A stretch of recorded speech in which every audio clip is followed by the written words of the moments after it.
Only CBN, the money that they are deducting from our account a day, sometimes used to pass 3,000, 4,000. And how much are we gaining for our own? Central Bank, they add some change, the charges due to our transaction.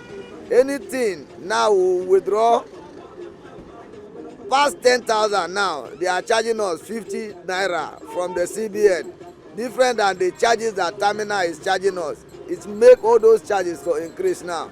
So we try. There is nothing much for us gain inside, because we are buying data, buying paper, pay for where we are sitting, and you will eat inside. All right, welcome back to Public Opinions on Naija Anchor News. The Central Bank of Nigeria, as you have heard from Mr. David, has recently increased transaction tariffs for POS operators, sparking widespread complaint from those affected, like Mr. David Ageda just said. So, to delve into this pressing issue, I, Santiago, will be hosting a discussion with three distinguished guests in the studio: Joseph, Edison, and Miss Rebecca. Thank you so much, guys. You're welcome to the show. Thank you. Now, together, we're going to analyze the implication of this new tariff policy and its impacts on POS operators and consumers. So, I'm going to ask certain questions, and I expect that we are going to give our input on that. So, let's start with you, Mr. Joseph. All right. What do you think is the rationale behind CBN's decision to increase transaction tariffs on POS operators? Do you believe it is justified? Well, thank you very much for having me. I think the rationale behind CBN's decision is deeply rooted in revenue generation and the enforcement of financial regulations. Recently, the governor of Central Bank of Nigeria, Katuso, he said that inflation in Nigeria would have soared to 42.81% by December 2024 without central bank policy intervention. So, by enforcing these regulations on fintech operations, the government aimed to ensure compliance and expand its revenue basis. So, but on the other hand, the timing is questionable, given the economic hardship facing Nigerians. At a time when inflation is rising and businesses are struggling, additional charges only add to financial burden on ordinary citizens. It's still baffling how they feel that they want to help the economy when people are suffering and there's taxation everywhere. There's double taxation and their tariff. In fact, the most worrying part is even the senders. Once you send money that's up to 10,000, you get deducted, and if you receive any amount that is up to 10,000, you get deducted, and it's really so worrisome. With this now, it's not justifiable at all, because you want to raise money and you are now making it worse for the people that are complaining. Miss Rebecca, in your opinion, how will this tariff increase affect small businesses and individuals who rely on POS transactions for their daily financial activities? Firstly, thank you so much for having me here. It's Welcome. a privilege and I appreciate it. It's a pleasure. But to begin with, I would like to reflect to this 2023 cashless policy in Nigeria. All right. That was way before the presidential election. At least we know what we're facing. Yeah. Because it wasn't easy, even for a student, because I was still schooling then. It wasn't easy. That was when this POS service even really become more popular in Nigeria, at least. Yeah, that's true. They've helped people to access cash and make payments while bank and ATM weren't functioning well. Yeah, not just then, even now, they are still very much. In fact, like somewhere like, I can't remember the last time I went to an ATM machine. But with this tariff increasement, at least it is not encouraging at all. It's as if Nigeria is really moving backward, not forwardness. We are really moving backward with this tariff increasement, because it really affects a lot of things in the economic sectors. Yeah. The goals they are working towards is at least having a cashless economy, that it will be easy for every one of us to have access to payment of our goods and services. But with this increasing transaction fee, will only make it harder for both the POS agent and an individual to operate effectively. With this little amount they are earning from this POS service, I don't think it will be enough to at least cater for their needs. It will really have a lot, at least they will really have a lot of flaws with this increasement of tariff. I think we even want to add something there, because if you look at the telecommunication network now, we are paying like there's a 50% increment. Yeah. And then they are getting double taxation or double tariff on POS operation. For you to withdraw 10,000 naira, you have to pay double that amount that you used to pay before. The place I used to buy Coke with my card, I went the other day, he's saying, am I buying something else? I say no. He say I can't pay with my card. I was like, why are you people stressing us? The way I will just come here and give you my card and you pay and everything is simple. You don't like it. He said it's not from him, that is from the central bank, that tariff and everything. If you withdraw money from my ATM, and I will see that they will charge him. So I feel it's really going to affect them negatively like that. All right, moving on, guys. Mr. Edison, our respondent, Mr. David, he said that the central bank should charge POS companies directly instead of the operators. If I thought that they won't charge us extra charges so that the only terminal, if I thought that they would charge, they will go to the company that we are using, not on us. Because if they are bouncing it on us, we are still going to bouncing it to the customer that are coming. Do you think this is a more effective approach? If it's not, why? If it is, why? Well, thank you so very much. You know, the decision to charge the POS companies directly instead of operators, you know, could kind of have a kind of pros and cons. Yeah. You know, charging directly, you know, may make it a kind of easier to ensure compliance and collect revenue. However, I would say that it could also lead to an increase in cost for the companies, which may ultimately, you know, be passed on to the customers too. It looks like no matter how they're going to do it, the customers are going to be affected, because if they charge the company directly, the company will impose VAT. Now they will put that extra charges into VAT, which we eventually be bear by the customer. So it makes no difference. What my worry is, or what my question is, why this increment? Why is the essence of this increment? What is it being done? What is the use of this increment? What is the importance of this increment? Well, let me respond to that. Like I said earlier, you see that the rationale behind these increments, it's all just based on what the government stands to gain.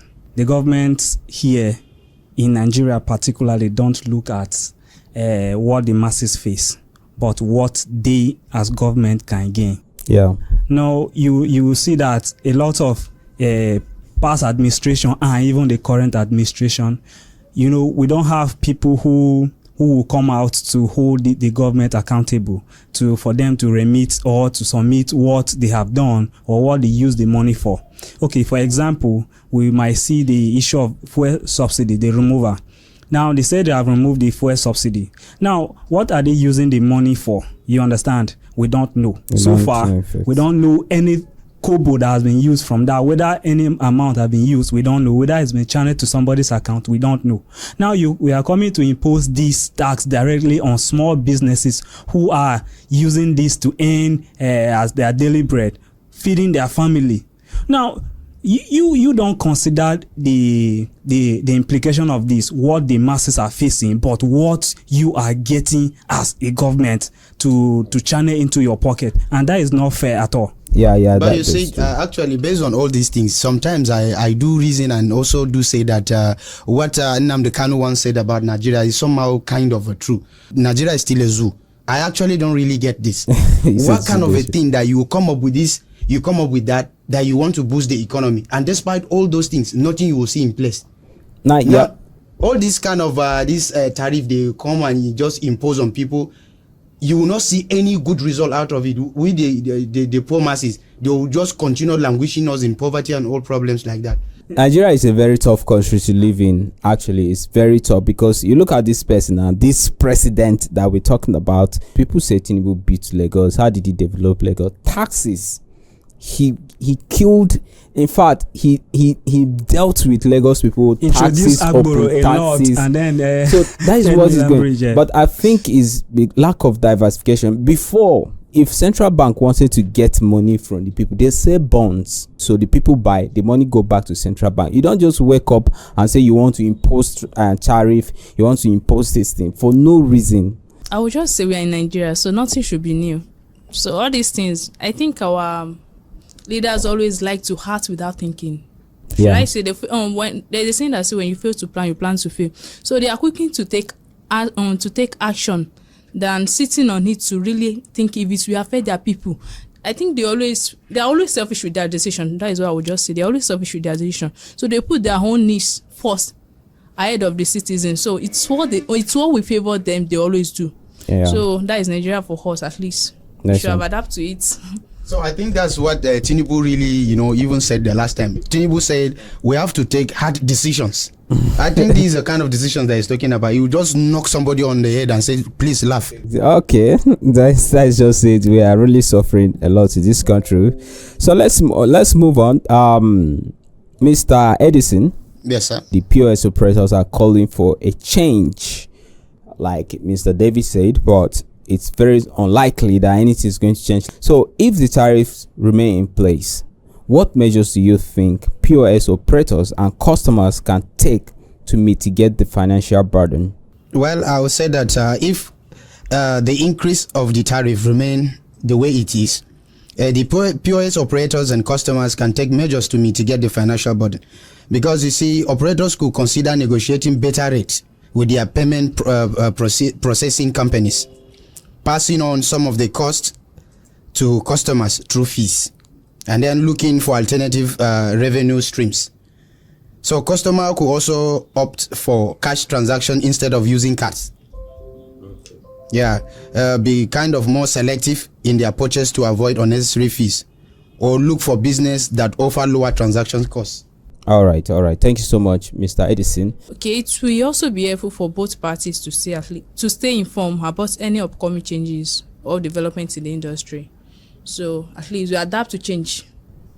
Change is constant. Okay, change is constant. So at least we just try to adapt with it and try to look for any alternative to move on. All right. Thank you so much, Mr. Joseph. Let's get from you. How do you see this policy impacting Nigeria's cashless policy and overall financial inclusion efforts? Well, for me, I think it's going to be tough and more tough on Nigerians. You see, during the 2023 cashless policy, it wasn't easy on Nigerians at all. Even me inclusive, you see that a lot of people will go and queue in the banks just to see. In fact, it wasn't easy for you to even get money in the bank. It wasn't an auction. The POS people made a living out of it, because it was when they increased their charges, yes, levy. So now with this increase, or with these charges on POS, I think the only thing the government want is the POS people to rip Nigerians, because that is the only thing they are going to rip Nigerians. I don't even think Nigeria is ready for any cashless policy. Right now, as it stands, when you go to some places, even to withdraw 5,000 naira, they are telling you 400 naira. Some places, so yes, which normal is 100 naira. So that alone, that thing is costing. If you talk now, they will tell you even the CBN is charging them. So that thing is impacting Nigerians negatively instead of positively. All right, thank you so much. Before we go, let's get your final words, Mr. Edison. All right, thank you. This is a very wonderful conversation, or I would say the discussion. This Nigeria of a thing is kind of confusing. So I would just say that let's just leave the government to do whatsoever thing they want to do, because I'm tired of all these things. Nigeria, what kind of a country is this? I will just round up with a question. Can Nigeria be better? That's a tough question, right? Come on, it's kind of confusing. Okay, Mr. Joseph, let's get your last words. Yeah, okay. I think the reality is that whatever levy is imposed on businesses will ultimately be transferred to customers, just like it's happening now. So I'll just call on the government to really look at some policies before they implement them.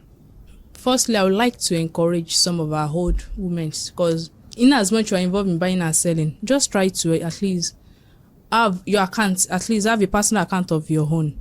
So it will be easy for everyone to make transaction. Even if you don't have cash, you will be able to transfer or make payment through transaction. But you see some whom I don't know, maybe it's ignorance or something, you'll be like, no, I don't accept cash, I don't accept transfer, I don't give in transfer, I prefer cash. Yeah, But at least if we encourage this thing, at least it will make payment of goods even easy on us. Even without the help of the government, it will be easy for us instead of us looking for cash. I've had that experience before. They'll be like, maybe they feel like there are a lot of fake transfer. They feel like transfer. They are just scared of transfer. And the likes. So they have to open their minds up and expand their businesses. So we should like to educate them. And all right, guys, thank you so much for being part of today's talk show on public opinions. Back to you, viewers. This discussion aimed to shed light on the perspective of various stakeholders and explore potential solutions to the ongoing issue, the CBN tariffs and any other related tariffs to small businesses. Stay tuned as we dive into more interesting topics like this. Drop opinions in the comment section. We'll see you next time.